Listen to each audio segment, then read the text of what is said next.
What's up, YouTube? Today we're going to look at not just some things that are cutting tools that have stuck around in my EDC rotation, but also things that have made life easier to EDC this stuff.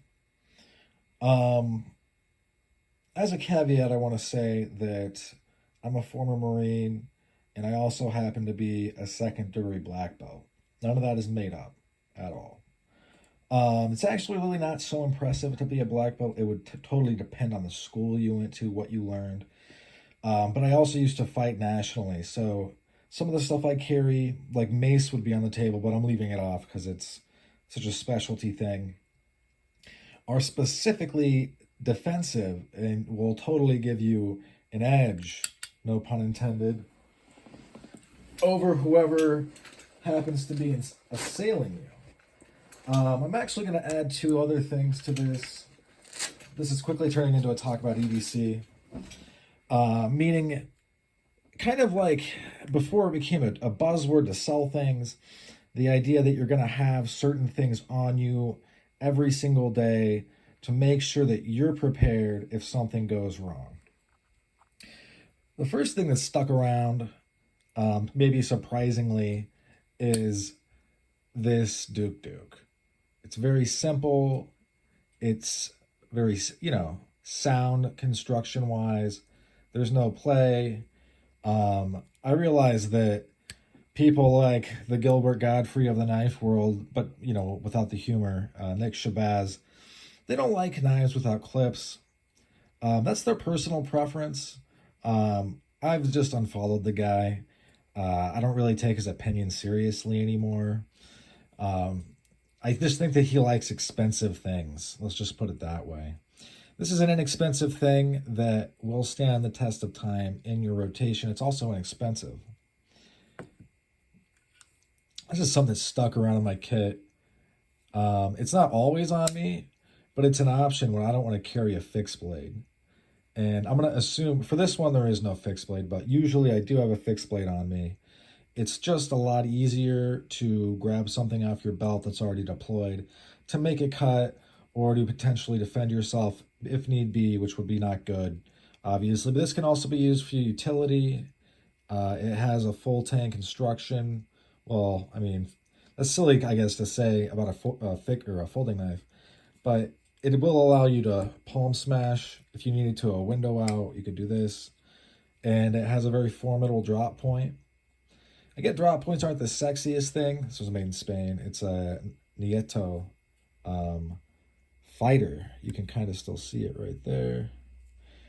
I get that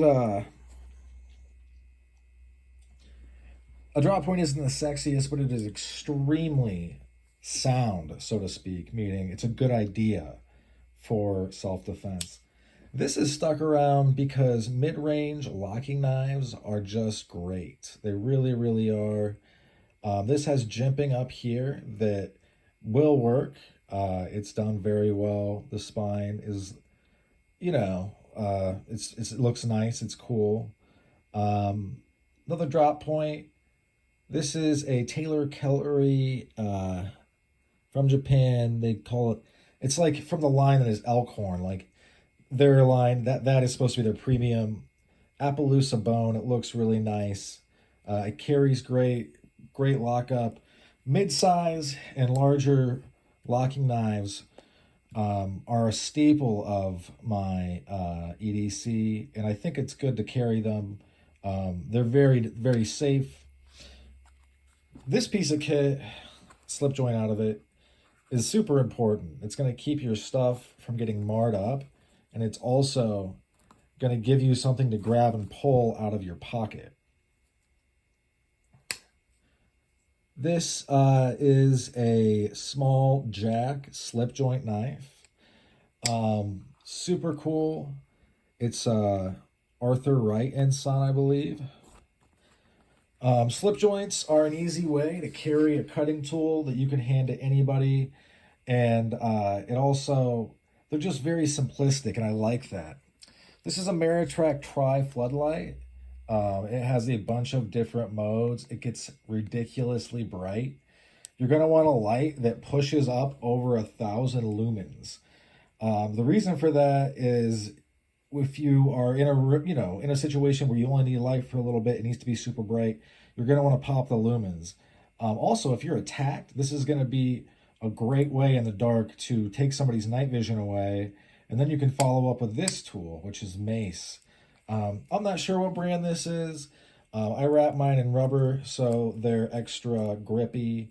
The mace you buy should have not only OC, but CS. OC being pepper, like literally, and CS being stuff that British folks use as a chemical deterrent.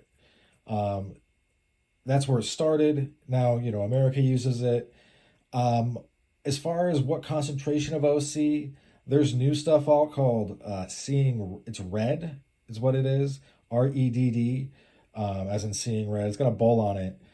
It has an OC of 2%, the same amount that a lot of bear spray has. Not only that, it has CS in it, and it's $20. If you want to get real fancy, use Freeze plus P. It's $25 off eBay. It is also great. All right, now we're going to get into what a pocket caddy is. It's a really great way to carry a lot of stuff that you're going to need. And then if you have to change pants or you're throwing this into, say, a fanny pack and you're going for a long jog, that's possible. What it does, this is a polka pen. Fits great. Unfortunately, the guy that recycled Firefighter, in my opinion, kind of slacks when it comes to keeping up stock of stuff. You might have to wait a little bit or look for it on eBay.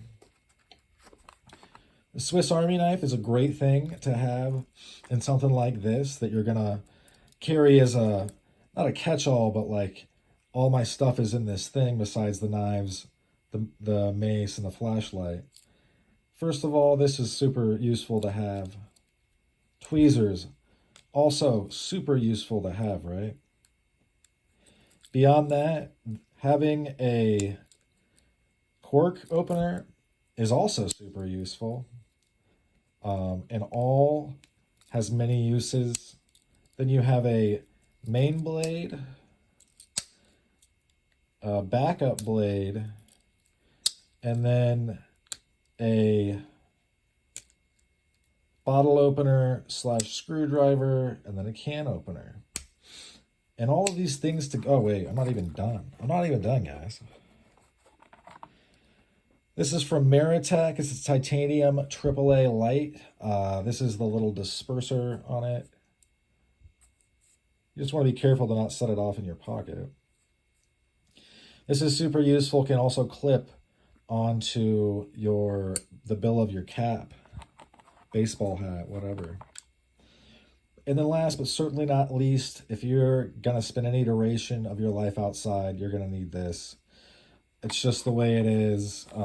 People that don't carry chapstick are very foolish and unprepared. But hey, it's your life. I mean, look, if your car breaks down and you spend 3 hours in the sun and then, your lips bleed because they crack the next day, that sucks, but it's not my lips, they're your lips. But all of this is to say that things that you carry don't have to be super expensive. This is expensive light, but it's worth it. This other stuff is not. I got this for like $60. Got this for $30. This, I think, was 25-ish. I got a good deal on it. These slips are from Rough Rider. Made in Pakistan, unfortunately, but they're like $2 or $3. And this is all having this stuff on you. I mean, you're ready to meet the day. The only thing it's missing is a lighter. A lighter is a very useful thing to have as well. I wish, I wish this little tourist Swiss Army knife came with scissors on it, but it doesn't. But in any event, that's all she wrote for this one. Hope you folks have a great rest of your day. Thank you for sticking with me to the end. Appreciate you guys, and I'll see you later. Bye.